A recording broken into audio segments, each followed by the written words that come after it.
I asked the architects, why is the building so white? And they said, the people who come here bring the color. So when people come here from all walks of life, they will see something that they can identify with. And it's beautiful that way. The main feature of a traditional Qatari house is that it's built around a courtyard. And it will start with a room or two rooms, and it will expand according to the family's needs. Hello, welcome to Qatar 365 with me, Adil Halim. On this episode, we dig deep into some of Qatar's architectural wonders. We'll visit some of the country's heritage houses later in the show. But first, when you think of a mosque, you probably have an idea of what you're going to see. Well, I got a chance to check out a few iconic structures putting a contemporary spin on traditional places of worship. From the National Library to the National Museum and the Museum of Islamic Art, there's no shortage of jaw-dropping designs across Qatar. And that idea of pushing architectural boundaries continues with the country's places of worship. The Education City Mosque is unlike any other. This is literally a beautiful site in that it's a curved glass. So you can see there laser cutouts of steel individually hanging on steel cables to be able to kind of fit this curved space. And this is chapter 49 in the Quran, Surah Al-Hujurat. The verses here, I mean, it's beautiful. 1400 years ago until now, the verses here still ring true. Talk about how a community should live together. So this is almost like the code of conduct. The 90-meter minarets, pointing straight to Mecca, can be seen from a distance, welcoming worshipers and visitors alike to a place of reflection. The reaction for a lot of people is that, you know, when you tell them that this is the mosque, it's like, wow, it's just too futuristic looking for it to be a mosque, you know?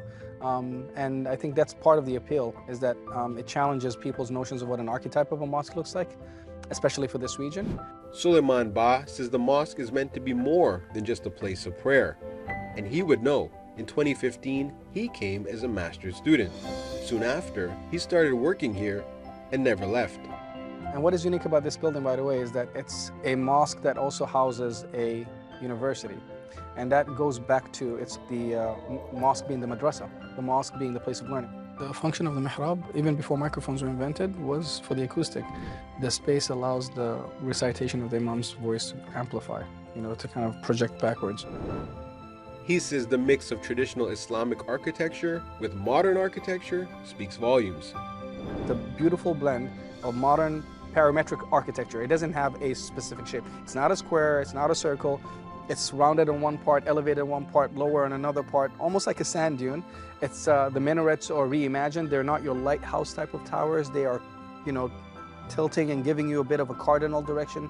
They're facing towards a compass point, you know, the direction that we face as Muslims to pray. So it gives you a little bit of everything, all right? And and that shows you the richness that exists within the Muslim world. Now there are more than 2,000 mosques across Qatar, but none quite like this one in Al Shahaniya. The distinctive leaning mosque and minaret was designed by Sheikh Faisal bin Qasim Al Thani, who wanted this mosque to stand out from any other in the world by blending modern design with rich Qatari tradition. والله أنا كنت أتوقع كان أن في انتقادات كثيرة، ولكن بالعكس عينت الأشياء إيجابية أكثر، وكذلك الزوار اللي تجي تشوفه وتجي وتهتم بهذا الشيء. Resembling the iconic Leaning Tower of Pisa, the Leaning Minaret is 27 meters in height with a 20-degree incline. The mosque is built by stones sourced from the immediate area and is decorated with stained glass windows. أنا أتمنى أن يكون معلم من المعالم اللي هي تمثل أول شيء تكون معلم قطري ومعلم في قطر ويمثل الإنسانية ويمثل الأديان ككل جميع في العالم. Construction took more than a year and was completed in time for the 2022 World Cup. Egyptian antique copper sits atop the mosque in the form of the dome and crescent. على ما أعتقد أن هذا سيبقى للتاريخ لأنه صار إرث تاريخي، فلذلك حاولت أن أحافظ عليه بالطريقة أن يكون شيء متحفي ديني يمثل الأديان ككل.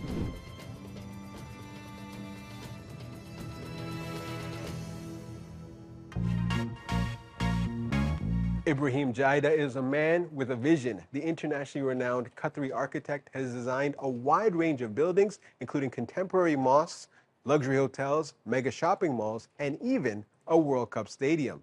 He was one of our very first guests on Qatar 365, and I recently caught up with him to find out more about his dream to restore Qatari architecture with a modern twist. Ibrahim, your work has helped shape the architectural landscape of Qatar, from the interior of the National Mosque to Place Vendôme to the Al Sharq Village and Spa. What goes through your mind when you think about how Qatar has transformed over the years? Well, Qatar really has gone through a major transformation. I would say from the boom of the late 90s until today, the transformation was really massive. The beauty with all this amount of construction, usually you will tend to lose identity or things would go in different direction. We've seen this happen into many cities. However, fortunately, here in Qatar, all the direction, and we've seen this reflected in major signature buildings that has been done, that we maintain the identity, whether it's the Islamic Museum of Islamic Art or our National Museum.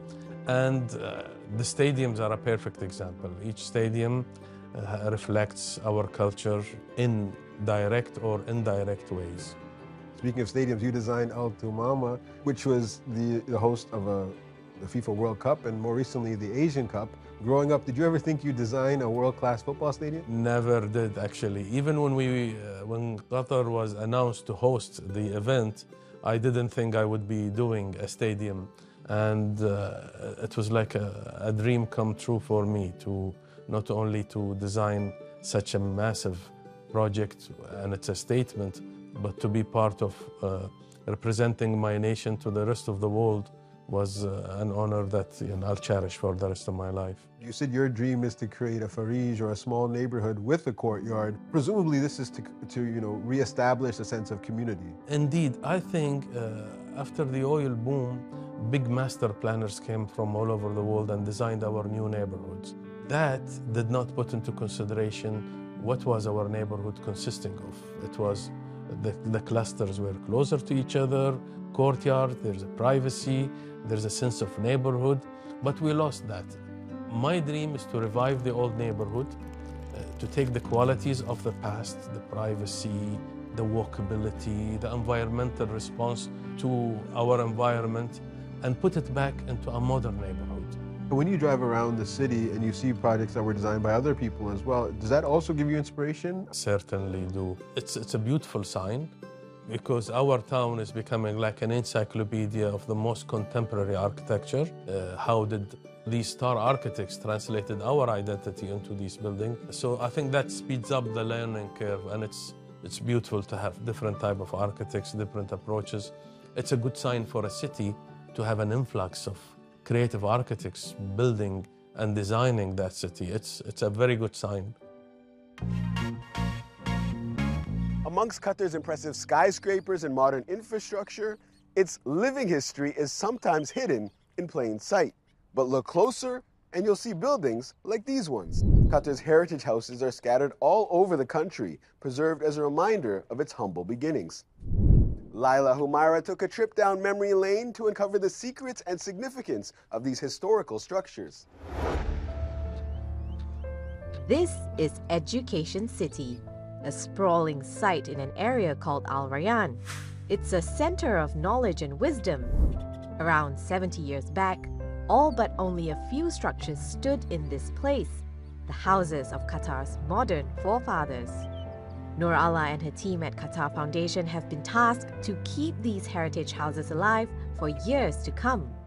These structures were simple, made of clay and stone, but for the generations of families they housed, these walls became a place where memories were made, wisdom shared, and the center of community gatherings that built the very foundations of Qatar's tight-knit society.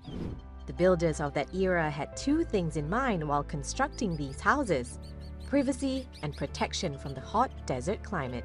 The main feature of a traditional Qatari house is that it's built around a courtyard, and it will start with a room or two rooms, and it will expand according to the family's needs.